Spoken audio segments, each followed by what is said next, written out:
Hello guys, today is March 13th, 11:24 a.m.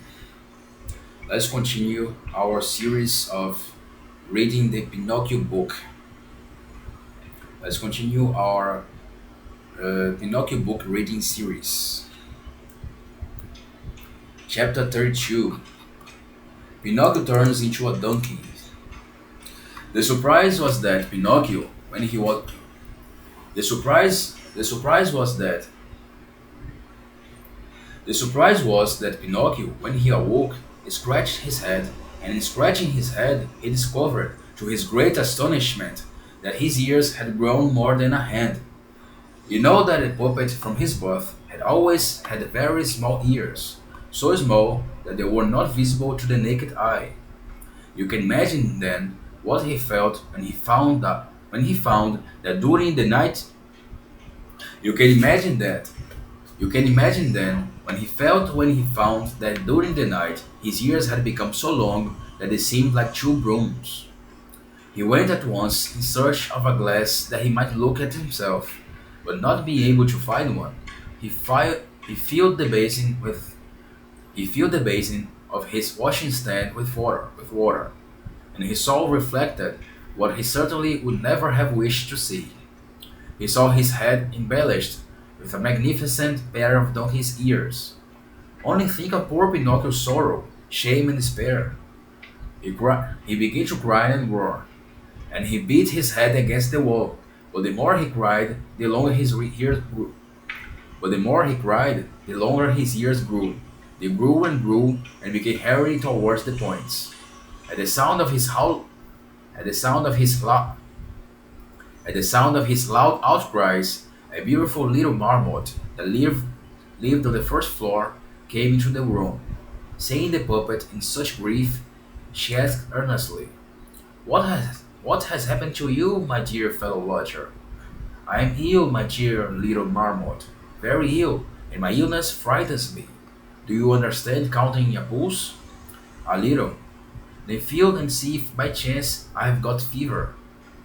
The little marmot raised her right The little marmot raised her right forepaw, and after having felt Pinocchio's pulse, she said to him, sighing, "My friend, I am grieved to be obliged to give you bad news." "What is it?" "You have got a very bad fever." "What fever is it?" It is donkey fever." "That is a fever that I do not understand," said the puppet, but he understood it only too well. "Then I will explain it to you," said the marmot. "You must know that in 2 or 3 hours you will be no longer a puppet or a boy." Then what shall I be?"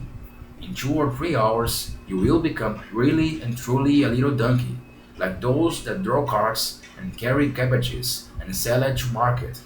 "Oh, unfortunate that I am! Unfortunate that I am!" cried Pinocchio, seizing his two ears with his hands and pulling them and tearing them furiously as they had been someone else's ears. "My dear boy," said the marmot, by way of consoling him, "you can do nothing. It is destiny. It is written in the degrees of wisdom that all boys who are lazy. It is written in the degrees of wisdom that all boys who are lazy. It is written in the degrees of wisdom that all boys who are lazy, who take a dislike to books, to schools, and to masters, and who pass their time in amusement, games, and diversions, must end sooner or later by becoming transformed into so many little donkeys." "But is it really so?" asked the puppet, sobbing. "It is indeed only too true. It is indeed only too true, and tears are now useless. You should have thought of it sooner. You should have thought of it sooner." "But it was not my fault. Believe me, little marmot, the fault was all Candlewick's." "And who is this Candlewick?" "One of my school fellows. I wanted to return home. I wanted to be obedient. I wished to study. But Candlewick said to me, 'Why should you bother yourself by studying? Why should you go to school? Come with us instead to the land of boobies.'" There was that were sure, that were sure none of us have to learn. That we shall amuse ourselves from morning to night, and we shall always be merry. And why did you follow the advice of the false friend, of the bad companion?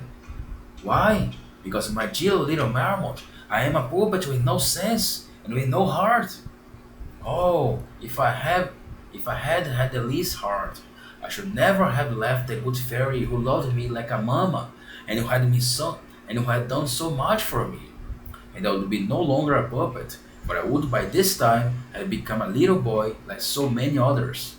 But if I meet Candlewick, woe to him! We shall hear what I think of him. And he turned to go out.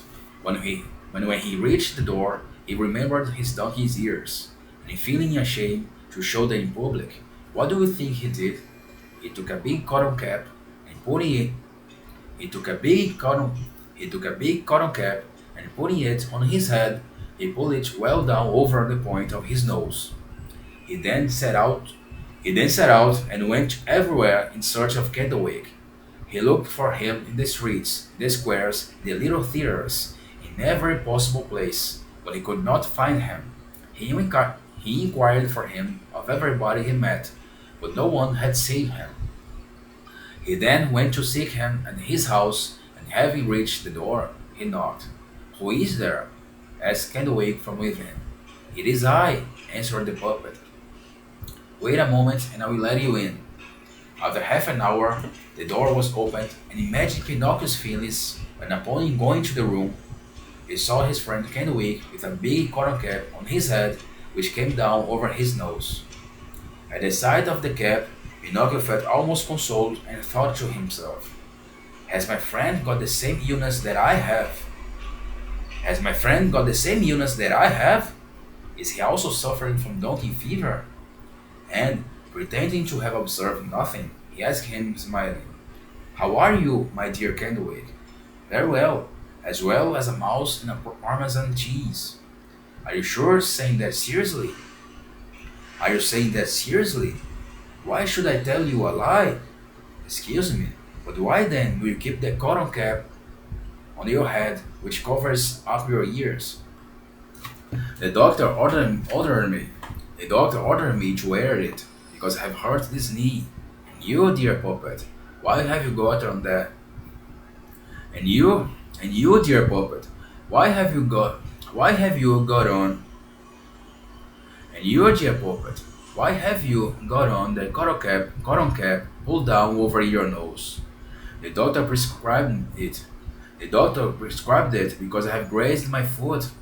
Oh, poor Pinocchio! Oh, poor Candlewick! After these words, a long silence followed, during which the two friends did nothing but look mockingly at each other. At last, the puppet said in a soft voice to his companion, "Satisfied my curiosity, my dear Candlewick. Have you ever suffered from disease of the ears?" "Never." "And you?" "Never. Only since this morning, one of my ears aches. Mine is also paining me." "You also? And which of your ears hurts you?" "Both of them." "And you?" "Both of them." "Can you have got the same illness?" "I fear so." "Will you do me a kindness, Candlewick?" "Willingly, with all my heart."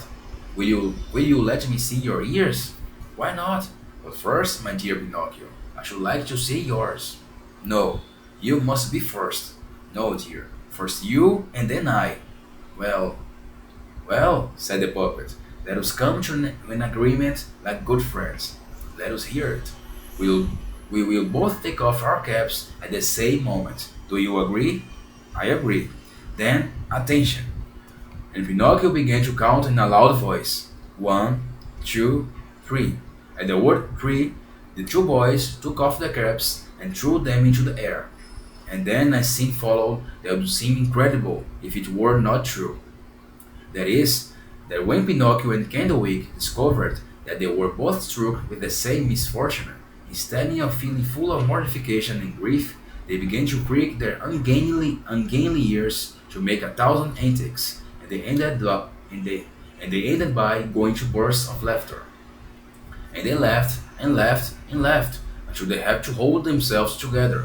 But in the midst of their merriment, Candlewick suddenly stopped, staggered, and changing color, said to his friend, "Help! Help, Pinocchio! What is the matter with you? Alas, I cannot any longer stand upright." "Neither can I," explained Pinocchio, tottering and beginning to cry. And whilst they were talking, they both doubled up and began to run round the room on their hands and feet. And as they ran, their hands became hoofs, their faces lengthened into muzzles, and their backs became covered with light gray hairy coat sprinkled with black. But do you know what was the worst moment for these two wretched boys? The worst was the most humiliating moment.